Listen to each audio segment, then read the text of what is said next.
परम पिता परमात्मा सदाशिव निराकार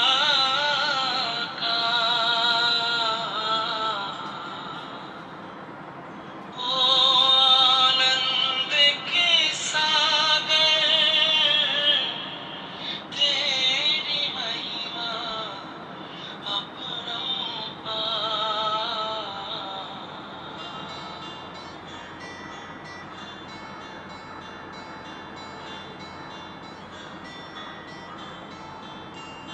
मेरे परम पिता परमात्मा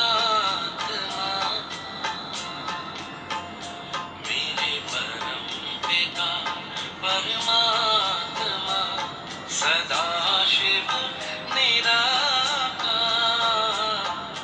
परम पिता परमात्मा सदाशिव निराकार ओ आनंद के सागर तेरी महिमा अपरंपार महिमा अपरंपार तेरी महिमा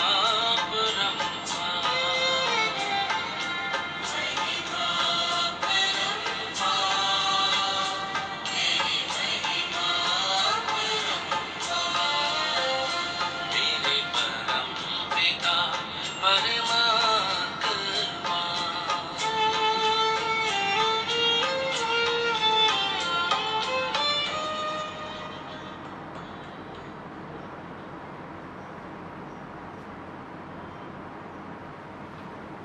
ओम शांति। आज के इस राजयोग शिविर के सत्र में हम परमात्मा के परिचय के बारे में जानेंगे, क्योंकि जब भी हम किसी से मुलाकात करते हैं तो उनसे सबसे पहले परिचय की लेन देन होती है, उनके परिचय के बारे में पूछा जाता है। तो परिचय में 5 बातों को हम स्पष्ट करते हैं। वो 5 बातें होती हैं: नाम, रूप, देश, काल, समय। मनुष्य के परिचय में यही 5 बातें होती है कि वे अपना नाम, पोस्ट, पोजीशन, कहाँ रहते हैं, क्या करते हैं, इस प्रकार से इन बातों को स्पष्ट करते हुए एक दूसरे के साथ परिचित होते हैं। इसी प्रकार से परमात्मा के परिचय में भी यही 5 बातें लागू होती हैं। तो आज हम सबसे पहले परमात्मा की इन 5 बातों को समझने का प्रयास करेंगे कि परमात्मा का नाम क्या है। परमात्मा को आज संसार में हर कोई व्यक्ति याद करता है, चाहे वो किसी भी धर्म का हो, किसी भी वर्ग का हो, किसी भी क्षेत्र का हो।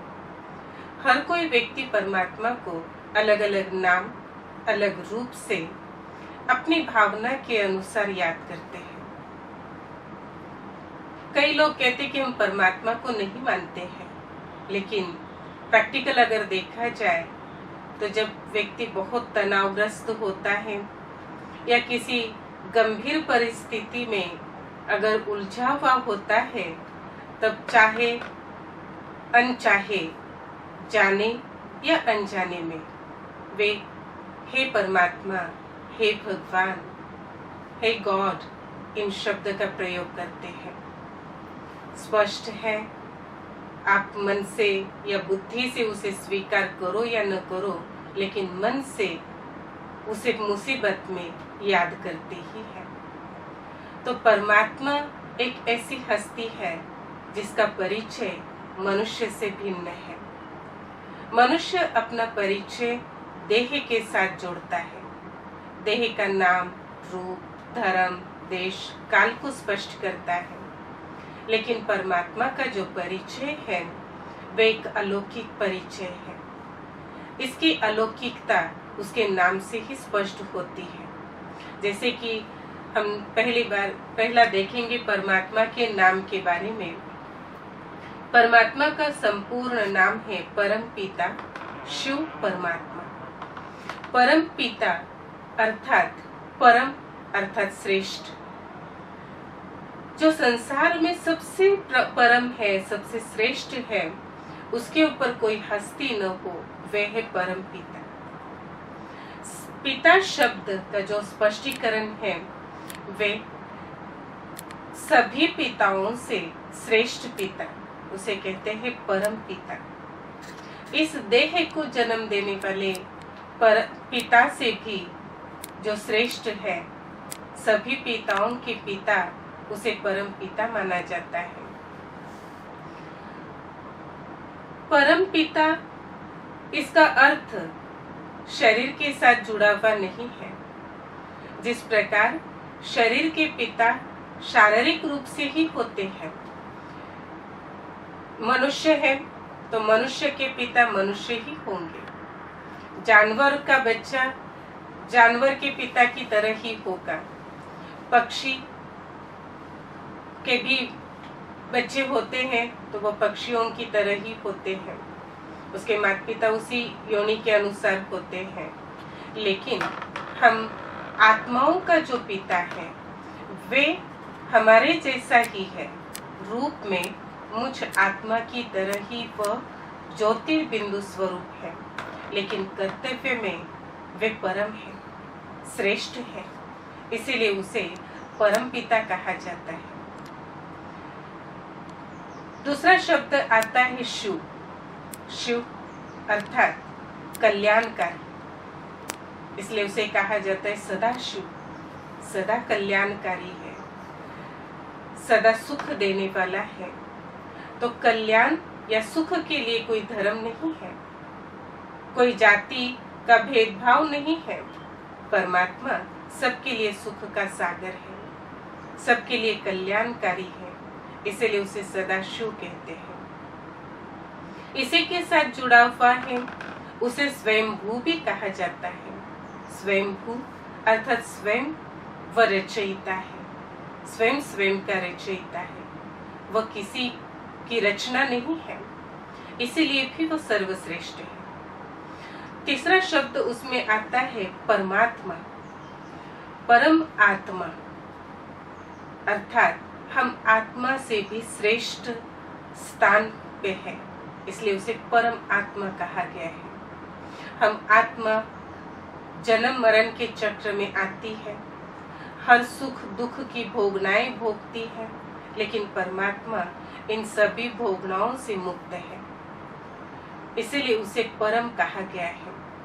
तो उसके नाम में ही उसके कर्तव्य छिपे हुए हैं, इसीलिए उसे पूर्ण रूप से परमपिता शिव परमात्मा इन नामों से जाना जाता है। परमात्मा के 5 और विशेष गुण को हम स्पष्ट करना चाहेंगे। परमात्मा किसे कहा जाएगा? परमात्मा उसे कह सकते हैं जो विशेष ये 5 बातें उसे लागू होती हैं।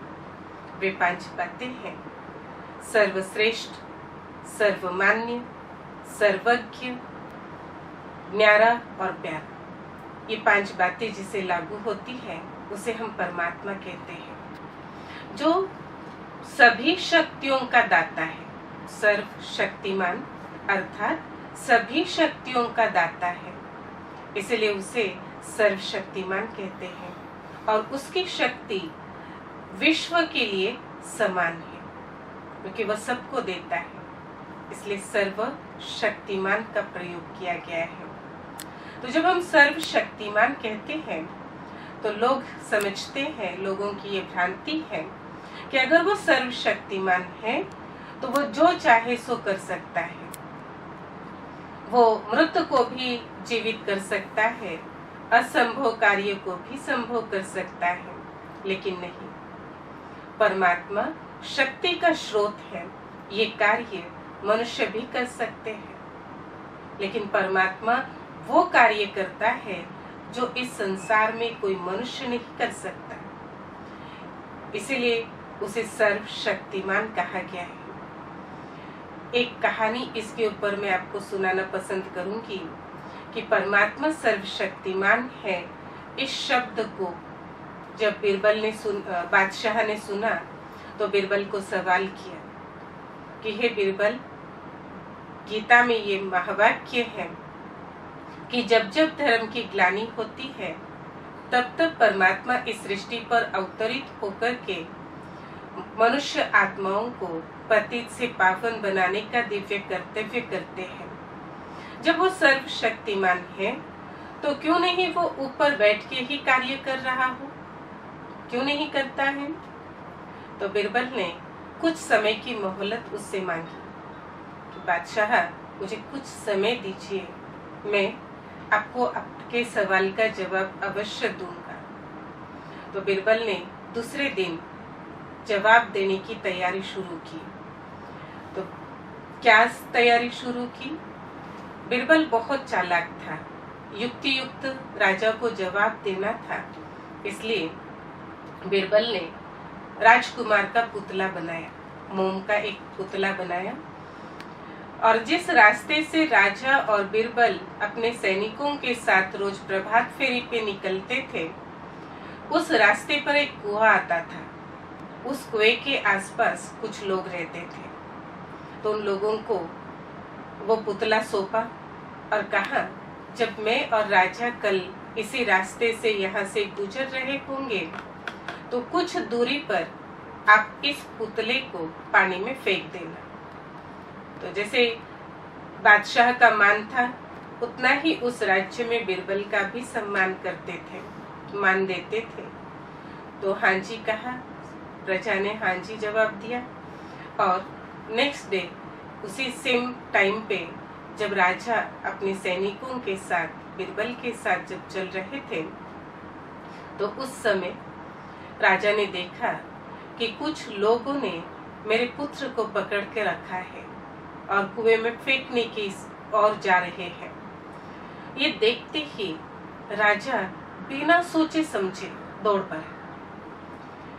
दौड़ते ही जब कुएं तक पहुंचे, पाया गया कि राजकुमार कुएं में गिर गए। ये देखते हुए उसने एक क्षण भी नहीं लगाया और कुएं में जंप लगा दी। कुएं में जंप लगा करके उसने अपने पुत्र को निकालने की कोशिश की। तो जब हाथ में पुतला लगा तो राजा को बहुत गुस्सा आया, बहुत क्रोध आया, और राजा ने कहा कि ये क्या मजाक है, किसने ऐसा मजाक मेरे साथ किया है?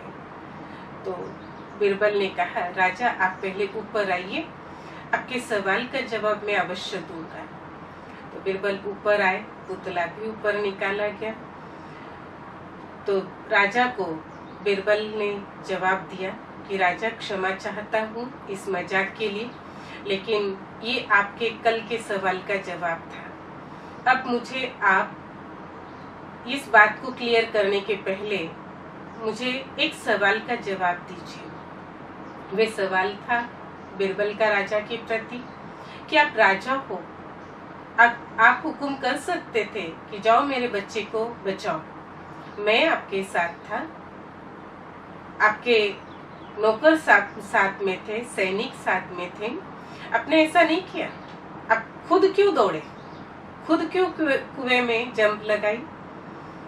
तब उस समय राजा ने बीरबल को जवाब दिया कि बीरबल, मैं राजा के पहले एक पिता हूँ और पिता का कर्तव्य होता है अपने बच्चे को बचाना।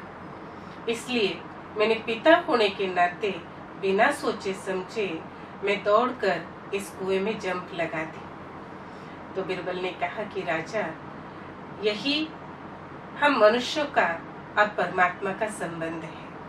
वह भगवान बाद में है, लेकिन सबसे पहले वे हमारा पिता है। तो जब हम आत्माएं इस संसार में बहुत दुखी होती है, अशांत होती है, तो उसे इस सृष्टि पर आना ही पड़ता है। हाँ, लेकिन आपके कहने अनुसार द्वापर युग से परमात्मा ने ऋषि मुनियों के द्वारा, महान संतों के द्वारा या धर्म स्थापकों के द्वारा लोगों को अच्छा रास्ता बताने का कार्य किया। बचाने की कोशिश की, लेकिन उनसे भी जब नहीं बचे तो स्वयं मुझे इस धरती पर कलयुग के अंतिम चरण पर आना ही पड़ा। तो कहने का सारांश यही है कि परमात्मा सर्वशक्तिमान है, लेकिन इसका मतलब ये नहीं है कि वो ऊपर बैठे सारा कार्य करे।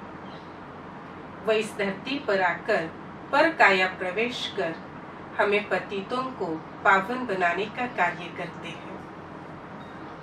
फिर परमात्मा की दूसरी विशेषता बताई जाती है, वह सर्वज्ञ है।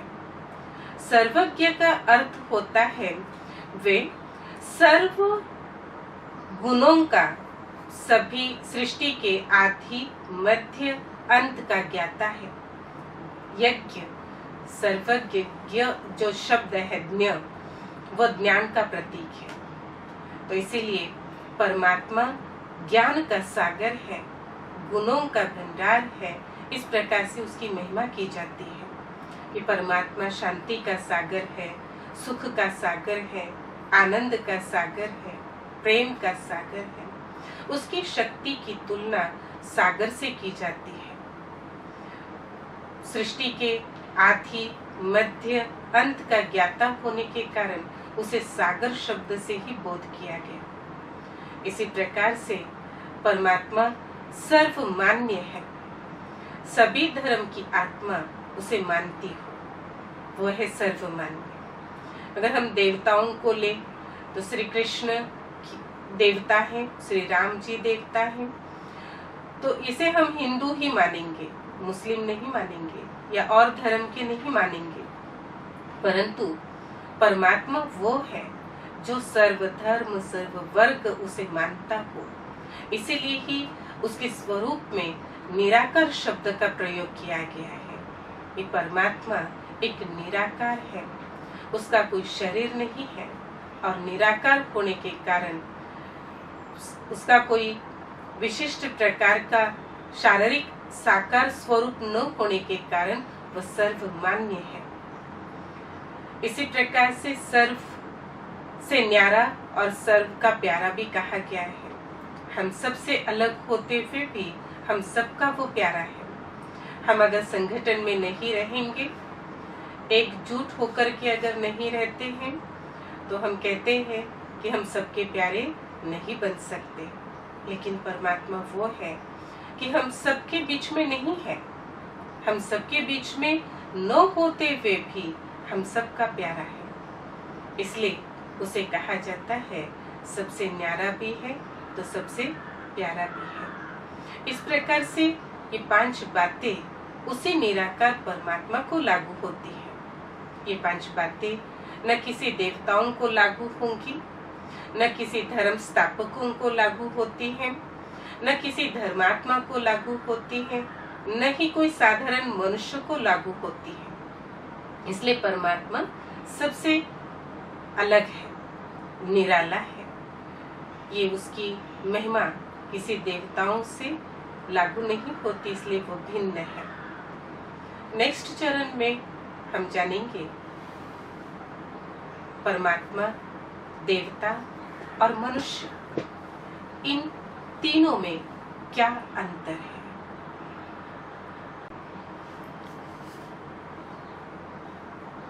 मनुष्य आत्मा उसे कहा जाता है जो गुण और अवगुण मिश्रित स्वभाव है, उसे मनुष्य कहा जाता है। देवता मनुष्य से ऊंची स्टेज, जिसके हर कर्म में, उसकी हर सोच में, उनके हर एक्टिविटी में दिव्यता हो, देवी गुण हो, उसे देवता कहा जाता है।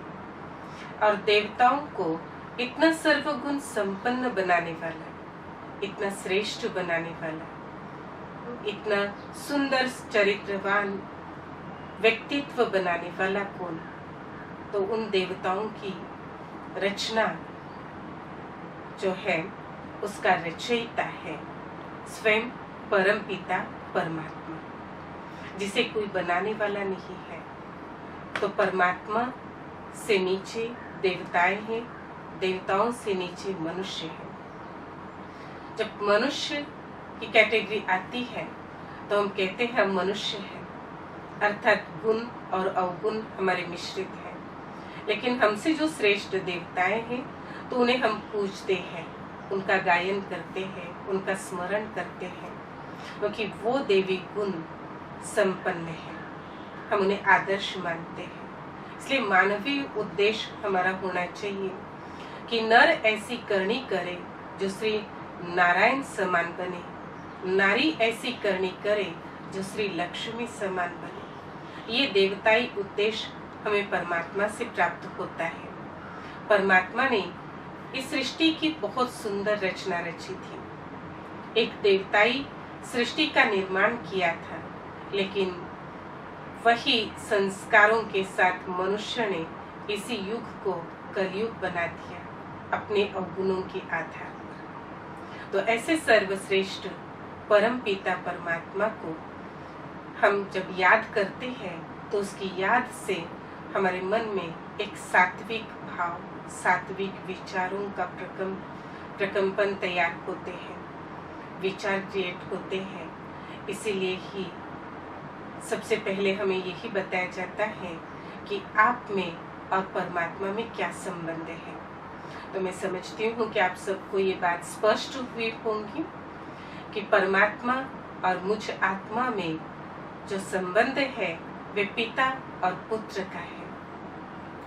मैं आत्मा उस परम पिता परमात्मा की बच्ची हूँ या पुत्र हूँ। इस नाते से हम जब उसे याद करते हैं तो उसके जीवन के सारे गुण मनुष्य के अवगुण गुणों में परिवर्तित हो जाते हैं।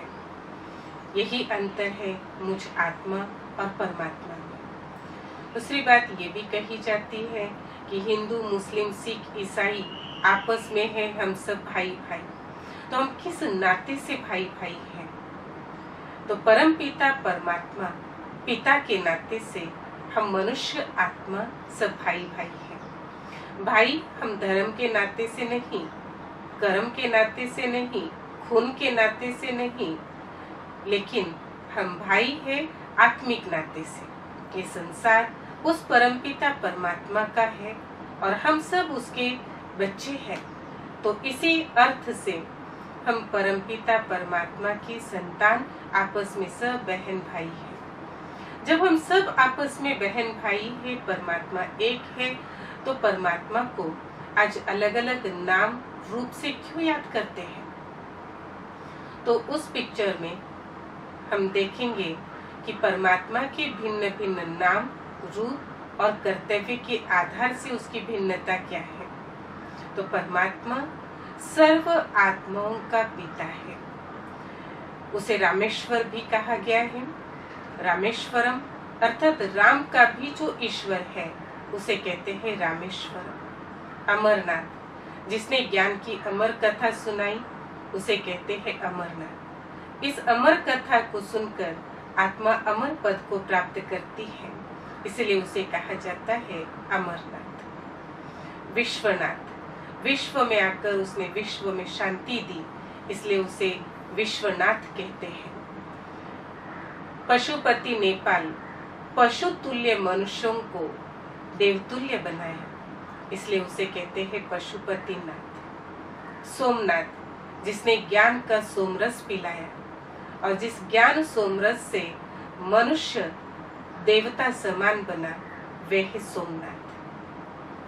तो हमारे भारत में या पूरे विश्व में दो मनुष्यों की मान्यताएं हैं। कई भक्ति, पूजा पाठ इसको मान्यता देते हैं और कई लोग ध्यान को ज्यादा महत्व देते हैं। जैसे गुरु नानक जी हैं, वे कहते हैं एक ओंकार, परमात्मा एक है और ओंकार स्वरूप अर्थात निराकार है। एको ओंकार के नाम से उसे याद किया जाता है, उसका स्मरण किया जाता है। क्रिश्चियंस कहते हैं गॉड इज लाइट, परमात्मा एक लाइट स्वरूप है। इसी प्रकार मुस्लिम बंधु भी कहते हैं अल्लाह एक नूर है, परमात्मा एक नूर अर्थात निराकार है। जापान में भी कैंडल्स के द्वारा या निराकार की प्रतिमा को रखते हुए या लाइट को सामने रखकर परमात्मा एक लाइट स्वरूप है, इस स्वरूप में उसे याद करते हैं। कहने का तात्पर्य परमात्मा के कर्तव्य अलग अलग है और उस कर्तव्य के आधार से उसके नाम अलग अलग दिए हैं। इसी प्रकार हम मनुष्य भी देखो, संबंध से अनेक है, संबंध से अलग अलग शब्द से हमें बोध किया जाता है। चाचा, मामा, काका, ताया, पिता, भाई, इन नामों से हमें संबंध जैसे अलग अलग हो गए तो उसे हमें पुकारते कि ये मेरा पिता है, ये मेरा चाचा है, ये मेरा मामा है। संबंध भिन्न है लेकिन व्यक्ति तो हम एक ही है और संबंध के आधार से हमारे कर्तव्य भी बदलते हैं। इसी प्रकार से परमात्मा के कर्तव्य सृष्टि के लिए भिन्न है, अलग अलग कर्तव्य उसने किए हैं और उसी कर्तव्य के आधार पर लोगों ने उसे माना है, उसे स्वीकार किया है, इसलिए उसे अलग अलग नाम रूप से लोग याद करते हैं, स्मरण करते हैं या भक्ति करते हैं। तो इसीलिए उस निराकार को सही परिचय को समझते हुए आज हम उस परमात्मा को याद करेंगे, उसके सत्य स्वरूप को मन पर रखते हुए बुद्धि से उसे स्वीकार करते हुए एक निराकार स्वरूप में अपने आप को भी अपने ओरिजिनल बिंदु स्वरूप में स्थित करते हुए उस परमात्मा को हम याद करेंगे। तो चले हम परमात्मा को 3 मिनट याद करेंगे। ओम शांति।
चमन